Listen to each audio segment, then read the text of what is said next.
ಆಚಿ chilli powder ಸಖತ್ ಖಾರ ಬಣ್ಣ ಮತ್ತು ರುಚಿ ಆಚಿ ಚಿಲ್ಲಿ ಪೌಡರ್. ಚಿತ್ರದುರ್ಗದ ರೇಣುಕಾಸ್ವಾಮಿ ಕೊಲೆ ಪ್ರಕರಣದ ಟ್ರಯಲ್ಸ್ ನಡೀತಾ ಇರೋದು ನಿಮಗೆಲ್ಲ ಗೊತ್ತಿರತಕ್ಕಂಥ ವಿಚಾರ.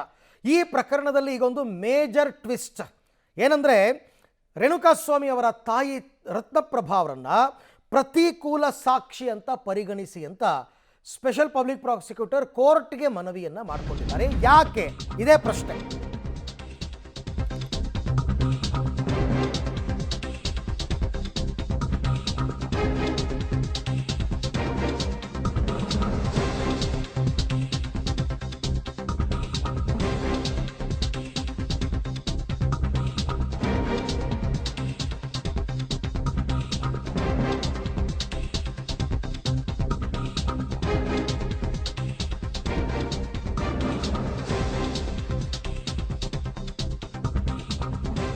ಚಿತ್ರದುರ್ಗದ ರೇಣುಕಾಸ್ವಾಮಿ ಕೊಲೆ ಪ್ರಕರಣದಲ್ಲಿ ಒಂದು ಬಿಗ್ ಟ್ವಿಸ್ಟ್ ಇದೆ. ಏನಂದ್ರೆ, ಪ್ರಾಸಿಕ್ಯೂಷನ್ ವಿರುದ್ಧವೇ ರೇಣುಕಾಸ್ವಾಮಿ ತಾಯಿ ಹೇಳಿಕೆಯನ್ನು ಕೊಟ್ಟಿರೋದು.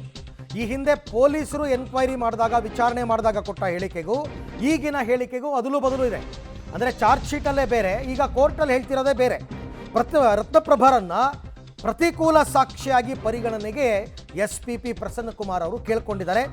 SP ಮನವಿ ಬಗ್ಗೆ ಸೋಮವಾರ ಕೋರ್ಟ್ ನಿರ್ಧಾರ ಮಾಡುತ್ತೆ.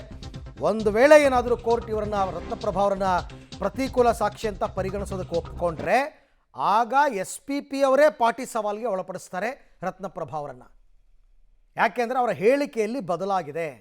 ಈ ಹಿಂದೆ ಅವರು ಪೊಲೀಸರ ಮುಂದೆ ಕೊಟ್ಟ ಹೇಳಿಕೆಗೂ ಈಗ ಕೋರ್ಟ್ನ ಕಟಕಟೆಯಲ್ಲಿ ನಿಂತು ಕೊಡ್ತಾ ಇರೋ ಹೇಳಿಕೆಗೂ ವ್ಯತ್ಯಾಸಗಳಿದೆ, ಅನುಮಾನ ಮೂಡುವಂತಿದೆ. ಹಾಗಾಗಿ ನಾನೇ ಕ್ರಾಸ್ ಎಕ್ಸಾಮಿನೇಷನ್ ಮಾಡ್ತೀನಿ, ಅವರನ್ನು ಪ್ರತಿಕೂಲ ಸಾಕ್ಷಿಯನ್ನಾಗಿ ಪರಿಗಣಿಸಿ ಅಂತ SP ಅವರು ಕೇಳ್ಕೊಂಡಿದ್ದಾರೆ. ಹಾಗಾಗಿ ಕೋರ್ಟ್ ಏನು ತೀರ್ಮಾನ ತಗೊಳುತ್ತೆ ಅಂತಕ್ಕಂಥದ್ದನ್ನು ಕಾದು ನೋಡಬೇಕು.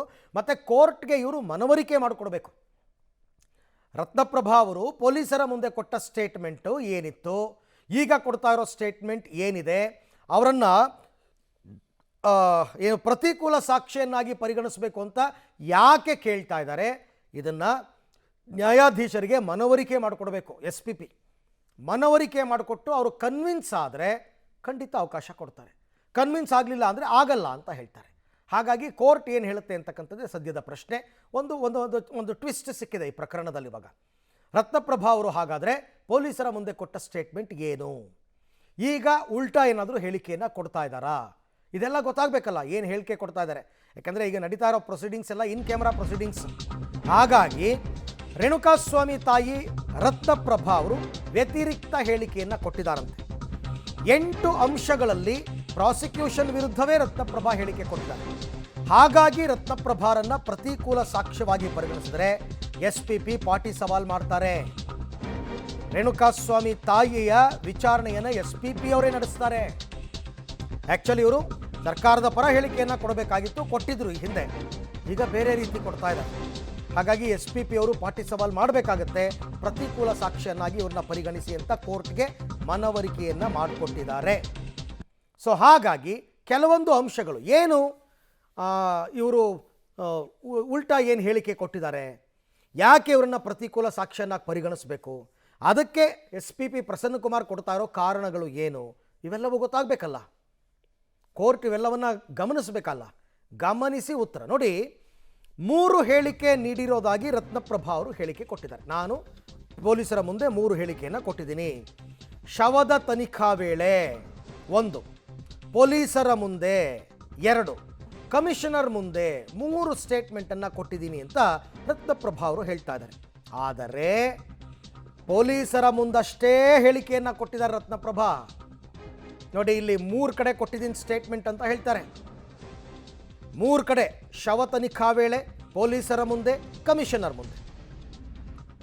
ಮಗನ ಮೊಬೈಲ್ ಗೊತ್ತಿಲ್ಲ ಅಂತ ಕೋರ್ಟಲ್ಲಿ ಕೊಟ್ಟಿರ್ತಕ್ಕಂಥ ಹೇಳಿಕೆ, ನಿಮ್ಮ ಮಗನ ಮೊಬೈಲ್ ಎಲ್ಲಿ ಅಂತ ಏನಾದ್ರು ಕೇಳಿದ್ದಕ್ಕೆ ಗೊತ್ತಿಲ್ಲ, ಪೊಲೀಸರ ಮುಂದೆ ಇದೇ ಮೊಬೈಲ್ ಅಂತ ಹೇಳಿಕೆಯನ್ನು ಕೊಟ್ಟಿರೋದು.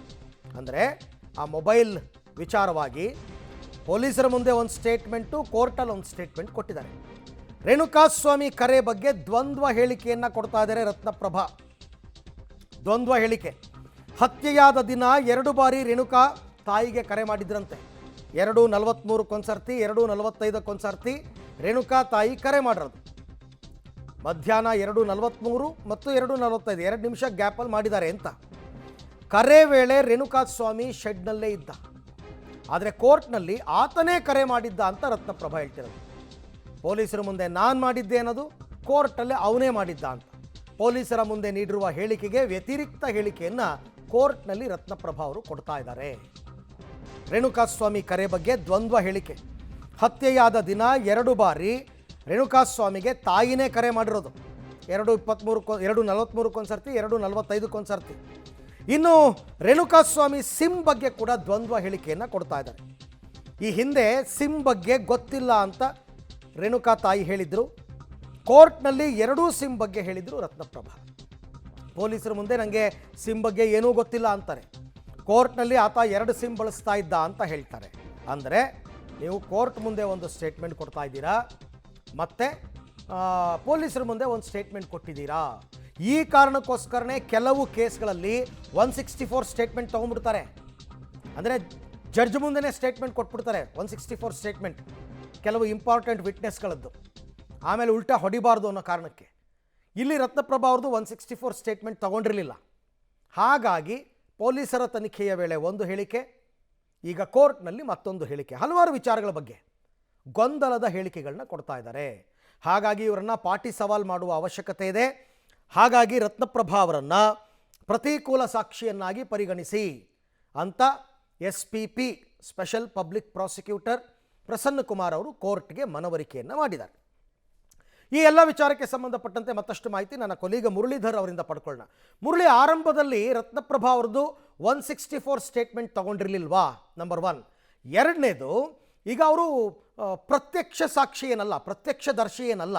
ಹಾಗಿದ್ರೂ ಕೂಡ ಇವ್ರನ್ನ ಪಾಟಿ ಸವಾಲ್ ಮಾಡಬೇಕಾಗುತ್ತೆ, ಪ್ರತಿಕೂಲ ಸಾಕ್ಷಿಯನ್ನಾಗಿ ಮಾಡಬೇಕಾಗುತ್ತೆ ಅಂತ SPP ಅವರ ವಾದ ಯಾಕೆ? ಅರವಿಂದ್, ಪ್ರಮುಖವಾಗಿ ಈ ವಿಚಾರಕ್ಕೆ ಸಂಬಂಧಪಟ್ಟಂತೆ ರತ್ನಪ್ರಭಾ ಅವರು ಹೇಳಿಕೆಯನ್ನು ಕೊಡ್ತಾ ಇರೋಂಥದ್ರಲ್ಲಿ ಒಂದಷ್ಟು ಗೊಂದಲ ಮತ್ತು ದ್ವಂದ್ವ ಹೇಳಿಕೆಗಳಿದ್ದಾವೆ. ದ್ವಂದ್ವ ಹೇಳಿಕೆಗಳು ಇರೋ ಹಿನ್ನೆಲೆಯಲ್ಲಿ ಅದನ್ನು ಕರೆಕ್ಷನನ್ನು ಮಾಡುವಂಥ ಪ್ರಯತ್ನಗಳನ್ನು ಈಗ SPP ಅವರು ಮಾಡುವಂಥ ಪ್ರಯತ್ನಗಳನ್ನು ಮಾಡ್ತಾ ಇರೋಂಥದ್ದು.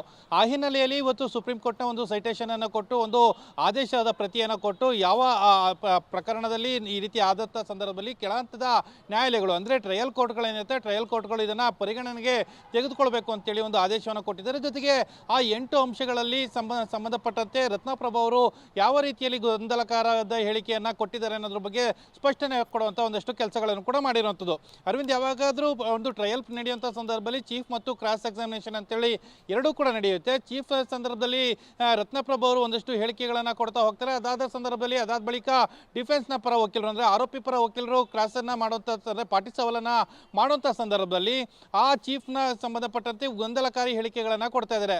ಅದಕ್ಕೋಸ್ಕರ ಅವರನ್ನು ಹಾಸ್ಟೆಲ್ ವಿಟ್ನೆಸ್ ಅನ್ನಾಗಿ ಮಾಡಬೇಕು, ಜೊತೆಗೆ ಪ್ರತಿಕೂಲ ಸಾಕ್ಷಿಯನ್ನಾಗಿ ಪರಿಗಣನೆಗೆ ತೆಗೆದುಕೊಳ್ಬೇಕು ಅಂತೇಳಿ ಈಗ SPP ಪ್ರಸನ್ನ ಕುಮಾರ್ ಅವರು ಮನವಿಯನ್ನು ಮಾಡ್ಕೊಂಡಿರೋದು. ಆ ಮನವಿಯನ್ನು ಮಾಡಿಕೊಂಡ ಬಳಿಕ ಇದನ್ನು ಸೋಮವಾರ ಇತ್ಯರ್ಥನ ಮಾಡ್ತೀನಿ ಅಂತೇಳಿ ಕೋರ್ಟ್ ಕೂಡ ಒಂದು ಸೂಚನೆಯನ್ನು ಕೊಟ್ಟಿದೆ. ಅಂದರೆ ಸೋಮವಾರ ಏನಾದರೂ ಇದಕ್ಕೆ ಅವಕಾಶವನ್ನು ಮಾಡಿಕೊಟ್ರೆ ಮತ್ತೆ ಕ್ರಾಸ್ ಎಕ್ಸಾಮಿನೇಷನ್ ಅಂದರೆ ಸಾಮಾನ್ಯವಾಗಿ ಪ್ರಾಸಿಕ್ಯೂಷನ್ ಪರ ವಕೀಲರು ಯಾರು ವಿಟ್ನೆಸ್ಗಳಿರ್ತಾರೆ ಅವ್ರನ್ನ ಏನು ಕ್ರಾಸ್ ಎಕ್ಸಾಮಿನೇಷನ್ ಪಾಟಿ ಸವಾಲನ್ನು ಮಾಡೋದಿಲ್ಲ. ಯಾಕೆಂದರೆ ಚೀಫ್ ಹೇಳಿಕೆಗಳೇನಿರುತ್ತೆ ಆ ಹೇಳಿಕೆಗಳಾಗಿರ್ತದೆ. ಆದರೆ ಈ ಪ್ರಕರಣದಲ್ಲಿ ಅವರನ್ನು ಪ್ರತಿಕೂಲ ಸಾಕ್ಷಿಯನ್ನಾಗಿ ಪರಿಗಣನೆಗೆ ತೆಗೆದುಕೊಳ್ಬೇಕು. ಪರಿಗಣನೆಗೆ ತೆಗೆದುಕೊಂಡು ಈಗ ಮಾಡಿರುವಂಥ ವಿಚಾರಗಳೇನಿತ್ತು, ತಪ್ಪುಗಳೇನಿತ್ತು ಮತ್ತು ಗೊಂದಲಕಾರಿ ಹೇಳಿಕೆಗಳೇನಿತ್ತು ಅದನ್ನು ಕರೆಕ್ಷನ್ ಮಾಡಿಸ್ಕೊಳ್ಳುವಂಥ ಒಂದು ಪ್ರಯತ್ನಗಳನ್ನು ಈಗ ಮಾಡ್ತಾ ಇರೋವಂಥದ್ದು. ಯಾಕೆಂದರೆ ಮೊಬೈಲ್ ವಿಚಾರದಲ್ಲಿ ಸಂಬಂಧಪಟ್ಟಂತೆ ಇರ್ಬೋದು ಮತ್ತು ಅವರು ಕೊಟ್ಟಂಥ ಪೊಲೀಸರ ಮುಂದೆ ಕೊಟ್ಟಂಥ ಹೇಳಿಕೆ ವಿಚಾರಕ್ಕೆ ಸಂಬಂಧಪಟ್ಟಂತೆ ಇರ್ಬೋದು, ಎಲ್ಲ ಹೇಳಿಕೆಗಳಲ್ಲೂ ಕೂಡ ಒಂದಷ್ಟು ಗೊಂದಲಗಳಿದ್ದಾವೆ. ಅದನ್ನು ಕರೆಕ್ಷನನ್ನು ಮಾಡಬೇಕು. ಜೊತೆಗೆ ಒಂದಷ್ಟು ಕಡೆಯಲ್ಲಿ ದಾರಿ ತಪ್ಪುವಂಥ ಕೆಲಸಗಳಾಗ್ತಾ ಇದ್ದಾವೆ. ಯಾಕೆಂದರೆ ಒಂದು ಹೇಳಿಕೆ ವಿಚಾರಕ್ಕೆ ಸಂಬಂಧಪಟ್ಟಂತೆ ಅಂದರೆ ಆತ ಚಿತ್ರದುರ್ಗದಿಂದ ಬಂದು ಮತ್ತು ಶವವಾಗಿ ಸಿಕ್ಕೋ ತನಕ ನಡೆದಂಥ ಘಟನಾವಳಿಗಳೇನಿತ್ತು, ಘಟನಾವಳಿಗಳಿಗೆ ಸಂಬಂಧಪಟ್ಟಂತೆ ರತ್ನಪ್ರಭಾ ಅವರು ಪೊಲೀಸರ ಮುಂದೆ 161 ಒಂದು ಸ್ಟೇಟ್ಮೆಂಟ್ ಮಾತ್ರ ಕೊಟ್ಟಿರುವಂಥದ್ದು. ಅದನ್ನು ಹೊರತುಪಡಿಸಿ ಯಾವುದೇ ರೀತಿಯ ಸ್ಟೇಟ್ಮೆಂಟನ್ನು ಕೂಡ ಕೊಟ್ಟಿಲ್ಲ. ಆದರೆ ಕ್ರಾಸ್ ಎಕ್ಸಾಮಿನೇಷನ್ ಅಂದರೆ ಪಾಟಿ ಸವಾಲ್ ಮಾಡುವಂಥ ಸಂದರ್ಭದಲ್ಲಿ ಹೇಳ್ತಾ ಇರುವಂಥದ್ದು, ಶವ ತನಿಖೆ ಸಂದರ್ಭದಲ್ಲಿ ಅಂದರೆ ವಿಕ್ಟೋರಿಯಾ ಆಸ್ಪತ್ರೆಯಲ್ಲಿ ಶವ ಐಡೆಂಟಿಫೈ ಮಾಡೋಕ್ಕೆ ಬಂದ ಸಂದರ್ಭದಲ್ಲಿ ಹೇಳಿಕೆಗಳನ್ನು ದಾಖಲು ಮಾಡಲಾಯಿತು ಅನ್ನೋದ್ರ ಬಗ್ಗೆ ಒಂದು ಹೇಳಿಕೆಯನ್ನು ಕೊಟ್ಟಿದ್ದಾರೆ. ಅದಾದ ನಂತರ ಪೊಲೀಸರ ಮುಂದೆ ಒಂದು ಹೇಳಿಕೆಯನ್ನು ಕೊಟ್ಟಿದ್ದೀನಿ ಅಂತ ಹೇಳಿದ್ದಾರೆ. ಅದಾದ ಬಳಿಕ ಕಮಿಷನರ್ ಆಫೀಸ್ಗೆ ಒಂದು ರಿಕ್ವೆಷನ್ ಅನ್ನು ಕೊಟ್ಟಿದ್ದೆ, ಅದು ಕೂಡ ಹೇಳಿಕೆ ಅಂತೇಳಿ ಅವರು ಹೇಳಿಕೆಯನ್ನು ಕೊಟ್ಟಿರುವಂಥದ್ದು. ಇದು ಒಂದು ದ್ವಂದ್ವ ವಿಚಾರ. ಆದರೆ ಅದಾದ ಬಳಿಕ ಶವ ತನಿಖಾ ಸಂದರ್ಭದಲ್ಲಿ ಒಂದಷ್ಟು ಮಾರಕಾಸ್ತ್ರಗಳನ್ನು ಪೊಲೀಸರು ಎಕ್ಸಾಮಿನನ್ನು ಮಾಡಿದ್ರು, ಅದನ್ನು ನಿಮಗೆ ತೋರಿಸಿದ್ದಾರೆ ಅಂತ ಹೇಳಿದಾಗ ಹೌದು ಅಂತೇಳಿ ಒಂದು ಒಪ್ಪಿಗೆ ಸಂದೇಶವನ್ನು ಕೊಟ್ಟಿರುವಂಥದ್ದು, ಒಪ್ಪಿಗೆಯಾದ ಹೇಳಿಕೆಯನ್ನು ಕೊಟ್ಟಿರುವಂಥದ್ದು. ಅದರಲ್ಲೂ ಕೂಡ ಗೊಂದಲಕಾರಿ ವಿಚಾರ ಇದೆ. ಯಾಕೆಂದರೆ ಶವ ತನಿಖೆ ನಡೆದಿರುವಂಥದ್ದು ಜೂನ್ 11ನೇ ತಾರೀಕು ವಿಚಾರ ಅಂದರೆ ಶವ ತನಿಖೆ ನಡೆಯುತ್ತೆ. ಆದರೆ 13, 14ನೇ ತಾರೀಕು ಪಂಚನಾಮೆ ಮಾಡುವಂಥ ಸಂದರ್ಭದಲ್ಲಿ ಮಾರಕಾಸ್ತ್ರಗಳನ್ನು ತಮ್ಮ ವಶಕ್ಕೆ ಪೊಲೀಸರು ಪಡ್ಕೊಳ್ತಾರೆ.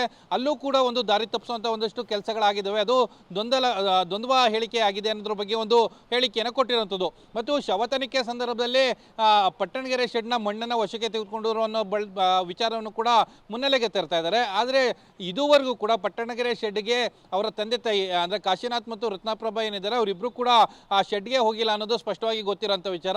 ಇದನ್ನೆಲ್ಲ ಕೂಡ ಯಾವ್ಯಾವ ದ್ವಂದ್ವಗಳು ಅಥವಾ ಯಾವುದಾದ್ರು ಕನ್ಫ್ಯೂಷನ್ ಹೇಳಿಕೆಗಳು ಅಂತೇನು ಹೇಳ್ತೀವಿ ಅದನ್ನು ಕರೆಕ್ಷನ್ ಮಾಡೋದಕ್ಕೆ ಅವ್ರನ್ನ ಪ್ರತಿಕೂಲ ಸಾಕ್ಷಿಯನ್ನಾಗಿ ಮಾಡಬೇಕು ಮತ್ತು ಅವರನ್ನ ಕ್ರಾಸ್ ಎಕ್ಸಾಮಿನ ಮಾಡಲಿಕ್ಕೆ ಅಂದರೆ ಪಾಟಿ ಸವಾಲನ್ನು ಮಾಡಲಿಕ್ಕೆ ನನಗೆ ಅವಕಾಶವನ್ನು ಮಾಡಿಕೊಡ್ಬೇಕು ಅಂತೇಳಿ ಈಗ SPP ಪ್ರಸನ್ನಕುಮಾರ್ ಅವರು ಕೇಳ್ಕೊಂಡಿರುವಂಥದ್ದು. ಸೋಮವಾರ ಇದರ ಅರ್ಜಿ ಮತ್ತೆ ವಿಚಾರಣೆಗೆ ಬರ್ತಾ ಇದೆ. ಆ ಸಂದರ್ಭದಲ್ಲಿ ಸಾಮಾನ್ಯವಾಗಿ ಡಿಫೆನ್ಸ್ನ ಪರ ವಕೀಲರು ಇದಕ್ಕೆ ವಿರೋಧವನ್ನು ವ್ಯಕ್ತಪಡಿಸ್ತಾರೆ. ಸಿ.ವಿ. ನಾಗೇಶ್ ಇವತ್ತಾಗಲೇ ವಿರೋಧವನ್ನು ವ್ಯಕ್ತಪಡಿಸಿರುವಂಥದ್ದು.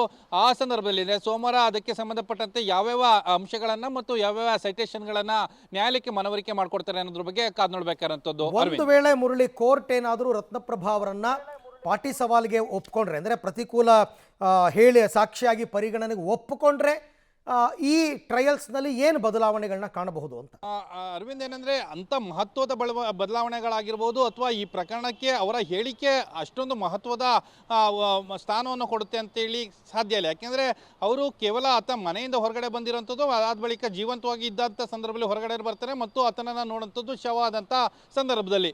ಆ ಸಂದರ್ಭದಲ್ಲಿ ಮಧ್ಯದಲ್ಲಿ ನಡೆದಂಥ ಘಟನಾವಳಿಗಳೇನಿತ್ತು ಆ ಘಟನಾವಳಿಗಳಿಗೆ ಸಂಬಂಧಪಟ್ಟಂಥ ಒಂದಷ್ಟು ಮಾಹಿತಿಗಳನ್ನು ಮತ್ತು ಒಂದಷ್ಟು ವಿಚಾರಗಳನ್ನು ಮಾತ್ರ ಹೇಳ್ಬೋದು. ಆದರೆ ಈಗಾಗಿರುವಂಥ ಒಂದಷ್ಟು ಬೇರೆ ಅಂದರೆ ಮುಂದಿನ ಟೆಕ್ನಿಕಲ್ ಎವಿಡೆನ್ಸ್ಗಳೇನಿರ್ತವೆ, ಟೆಕ್ನಿಕಲ್ ಎವಿಡೆನ್ಸ್ಗಳಂಥ ಸಂದರ್ಭದಲ್ಲಿ ಈಗ ಉದಾಹರಣೆಗೆ ಶವ ತನಿಖೆ ಸಂದರ್ಭದಲ್ಲಿ ಮಹಾಜರ್ ಮಾಡಿದಂಥ ವೆಪನ್ಗಳನ್ನು ತೋರಿಸಿದ್ರು ಅನ್ನೋದ್ರ ಬಗ್ಗೆ ಒಂದು ಹೇಳಿಕೆಯನ್ನು ಕೊಡ್ತಾ ಇದ್ದಾರೆ. ಅದು ಮುಂದಿನ ಮಹಾಜರ್ ಸಂದರ್ಭದಲ್ಲಿ ಒಂದಷ್ಟು ತೊಂದರೆ ಆಗುವಂಥ ಸಾಧ್ಯತೆಗಳಿರ್ತವೆ. ಮತ್ತು CDR ವಿಚಾರಕ್ಕೆ ಸಂಬಂಧಪಟ್ಟಂತೆ 243 ಮತ್ತು 245ರಲ್ಲಿ ಫೋನನ್ನು ಮಾಡಿದಂಥ ಸಂದರ್ಭದಲ್ಲಿ ಆತ ಪಟ್ಟಣಗೆರೆ ಶೆಡ್ನಲ್ಲೇ ಇರ್ತಾನೆ. ಅದಕ್ಕೆ ಸಂಬಂಧಪಟ್ಟಂತೆ ದ್ವಂದ್ವ ಹೇಳಿಕೆಯನ್ನು ಇವರು ರತ್ನಪ್ರಭಾ ಅವರು ಕೊಟ್ಟಿದ್ದಾರೆ. ಅದು ಮುಂದಿನ ಟ್ರಯಲ್ ಅಂತ ಸಂದರ್ಭದಲ್ಲಿ ಅದು ತೊಂದರೆ ಆಗುವಂಥ ಸಾಧ್ಯತೆಗಳು ಇರ್ತವೆ. ಅದನ್ನು ಕರೆಕ್ಷನ್ ಅನ್ನು ಮಾಡಿಸ್ಕೊಂಡ್ರೆ ಮುಂದಿನ ತನಿಖೆಯ ಸಂದರ್ಭದಲ್ಲಿ ಅದೆಲ್ಲ ಕೂಡ ಒಂದು ಮಹತ್ವದ ಅಂಶಗಳಾಗಿ ಪರಿಗಣನೆಗೆ ತೆಗೆದುಕೊಳ್ತಾರೆ. ಆ ಹಿನ್ನೆಲೆಯಲ್ಲಿ ಅದನ್ನು ಪಾಟಿ ಸವಾಲನ್ನು ಮಾಡಬೇಕು ಅಂತೇಳಿ ಈಗ ಮನವಿಯನ್ನು ಮಾಡ್ಕೊಳ್ತಾ ಇರೋಂಥದ್ದು. Arvind, right, thank you Murali, ತಮ್ಮ ಎಲ್ಲ ಮಾಹಿತಿಗಾಗಿ ಧನ್ಯವಾದ. ನೋಡೋಣ ಸೋಮವಾರ ಕೋರ್ಟ್ ಏನು ತೀರ್ಮಾನ ತಗೊಳುತ್ತೆ, ರತ್ನಪ್ರಭಾ ಅವರನ್ನು ಪ್ರತಿಕೂಲ ಸಾಕ್ಷಿಯನ್ನಾಗಿ ಪರಿಗಣಿಸುತ್ತಾ ಇಲ್ವಾ ಅಂತಕ್ಕಂಥದ್ದು ಗೊತ್ತಾಗುತ್ತೆ. ಬಟ್ ಎನಿಹೌ ದರ್ಶನ್ ಪರ ವಕೀಲ ಸಿ.ವಿ. ನಾಗೇಶ್ ಅದಕ್ಕೆ ಈಗಾಗಲೇ ಆಕ್ಷೇಪಣೆ ವ್ಯಕ್ತಪಡಿಸಿದ್ದಾರೆ. ಸೋಮವಾರ ಅದು ಒಂದಷ್ಟು ವಾದ ಪ್ರತಿವಾದಗಳು ನಡೀಬಹುದು ಅಂತ ಅನಿಸುತ್ತೆ.